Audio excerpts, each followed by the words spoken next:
राध्या का दिल जोर जोर से धड़क रहा था। उसके चेहरे पर बेचैनी और परेशानी साफ साफ झलक रही थी। राध्या बहुत ज्यादा परेशान थी क्योंकि प्रथम सर किसी को बिना बताए कहीं चले गए थे और उनका फोन भी घर के आंगन में ही रखा हुआ था। राध्या का मन बड़ा ही घबरा रहा था और उसे ऐसा लग रहा था जैसे कुछ बहुत बुरा होने वाला है। तभी अचानक दीवार से राध्या और प्रथम की शादी की तस्वीर नीचे गिर गई, जिससे राध्या की धड़कनें और भी तेज बढ़ गई और राध्या का दिल जोर जोर से धड़कने लगा। उसके मन में बस यही चल रहा था कि कहीं प्रथम सर को गुंडों ने फिर से किडनैप तो नहीं कर लिया। राध्या की आंखों में आंसू थे और वो भगवान से प्रार्थना कर रही थी कि प्रथम सर सुरक्षित हो। तभी दादी ने उसे ताना मारते हुए कहा कि तुम्हें तो खाना बनाना भी नहीं आता, कम से कम बने हुए खाने को परोसना तो सीख लो। दादी की बातों से राध्या को और भी बुरा लगता है, लेकिन उनका सारा ध्यान सिर्फ और सिर्फ प्रथम पर था। राध्या की आंखों के सामने प्रथम का चेहरा बार बार नजर आ रहा था और वो अनर्थ होने की आशंका से डर रही थी। तभी घर के किसी एक सदस्य ने बताया कि प्रथम सर को निहारिका के साथ कार में जाते हुए देखा था। अब राध्या कहती है कि अगर वो निहारिका के साथ गए हैं तो अपना फोन छोड़कर क्यों गए, या निहारिका कोई चाल चल रही है। राध्या ने ठान लिया था कि वो निहारिका का सच सबके सामने लाकर ही रहेगी और प्रथम सर को उस धोखेबाज से बचाकर रहेगी, चाहे इसके लिए उन्हें कुछ भी करना पड़े। तो मन ही मन निहारिका के उस ओपन चैलेंज के बारे में सोच रही थी, जिसमें निहारिका ने कहा था कि वो प्रथम को राध्या से छीन कर दिखाएगी और ये उसका ओपन चैलेंज है। अब राध्या का दिल जोर जोर से धड़क रहा था। राध्या समझ नहीं पा रही थी कि आखिरकार क्या कुछ किया जाए, क्या नहीं किया जाए, कैसे कोई ठोस सबूत इकट्ठा किया जाए। अभी अगर वो घर में सच्चाई बताएगी तो कोई भी उसके पास ऐसा सबूत नहीं है। तभी रजनी माँ राध्या के पास आती है, जहां पर राध्या जो कि सोचती है कि मैं माँ को सारा सच बता दूं, लेकिन तभी राध्या बताने ही वाली होती है कि दादी जो कि फिर से राध्या को आवाज लगा देती है कि भाई खाना वाना आज खाया जाएगा कि नहीं खाया जाएगा। अब देखा जाए तो कहानी में काफी ज्यादा इंटरेस्टिंग मोड़ देखने को मिलने वाला है। रजनी माँ वहां से चली जाती है, जिसके बाद राध्या रजनी माँ को सच्चाई नहीं बता पाती।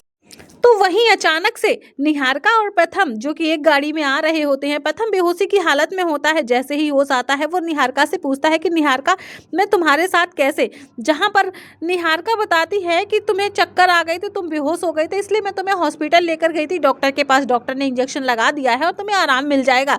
तो वहीं हमें देखने को मिलेगा कि जैसे ही प्रथम घर पे आता है तो राध्या प्रथम के गले लग जाती है। अब ये चीज निहारिका से बिल्कुल भी बर्दाश्त नहीं होती। प्रथम बेहोशी की हालत में होता है, नशे का इंजेक्शन लगा होता है, इसलिए उसे नींद आ जाती है और वो सो जाता है।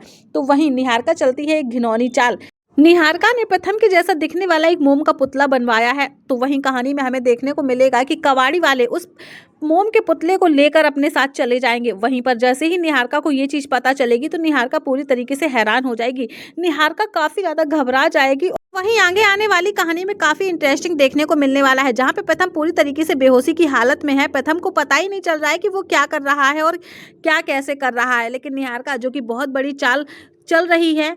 अब प्रथम के जैसा दिखने वाला मोम का पुतला जो कि निहारिका ने घर पर मंगवाया था, निहारिका ने सोचा था कि इस पुतले के सहारे वो राध्या को चिढ़ाएगी, इस पुतले के सहारे बातचीत करेगी और कहीं कुछ करेगी, जिससे कि राध्या को जलन होगी और राध्या के मन में शक का बीज पैदा हो जाएगा और वो खुद ब खुद प्रथम को मुझे सौंप देगी। लेकिन अब ऐसे में कबाड़ वाले जो कि उस पुतले को लेकर जाने वाले हैं और ऐसे में निहारिका ये सारी चीजें देख लेगी तो निहारिका बहुत बुरी तरीके से घबरा जाएगी, क्योंकि इसी पुतले को मोहरा बनाकर निहारिका राध्या और प्रथम को दूर करना चाहती थी। इस पुतले को बनवाने के लिए उसने कितना पैसा लगाया था, एक कारीगर को दिया था और वो सारा का सारा मिट्टी में मिल गया।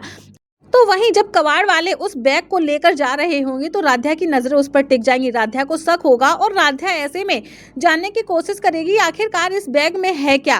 तो वहीं हमें देखने को भी मिलने वाला है कि भाई राध्या बहुत जल्द मित्तल परिवार के सामने निहारिका का भांडा फोड़ करने वाली है और ऐसे में निहारिका की बढ़ेंगी मुसीबतें, जिसके बाद मित्तल परिवार निहारिका को धक्के मारकर घर से बाहर निकालेगा। अब ये देखना बेहद दिलचस्प होगा, क्या असली प्रथम का पता लगा पाएगी राध्या और क्या निहारिका का भांडाफोड़ हो पाएगा, निहारिका को उसके किए की सजा मिल पाएगी या नहीं मिल पाएगी, ये देखना बेहद दिलचस्प होगा। फिलहाल तो आपका क्या कहना है, अपनी राय हमें जरूर बताइए। सीरियल से जुड़ी हर एक लेटेस्ट अपडेट पाने के लिए हमारे चैनल अरु एक्सप्लेन को जरूर सब्सक्राइब कर लीजिएगा।